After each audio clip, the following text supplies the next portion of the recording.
I want to talk to you guys about a quote that has been misunderstood and not explained correctly for decades. And that is Darwin's theory of evolution. We've been taught that it's the survival of the fittest, meaning to us the survival of the strongest. But in reality, nothing could be further from the truth.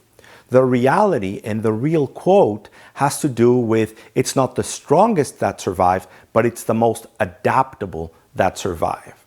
And that makes a lot of sense in the moment that we have right now, where everything that we're going to be experiencing, all the disruptions that are happening around us because of this virus, will force us to adapt in new and different ways.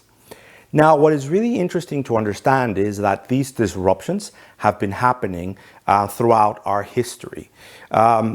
Anywhere from the big world wars, 9/11, the development and creation of internet, or the railroad, or cars.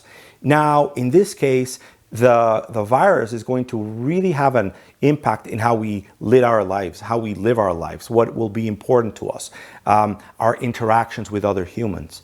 And the great news is this: every time there is a disruption, whether it's violent or non-violent, but it's a disruption in our way of life, there are also tons and tons of opportunities.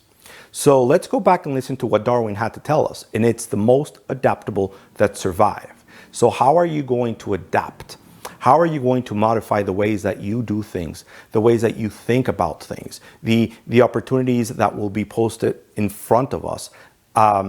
And by understanding how the markets will change, how consumer behavior will change, that will help us understand how we need to adapt and actually thrive during these times.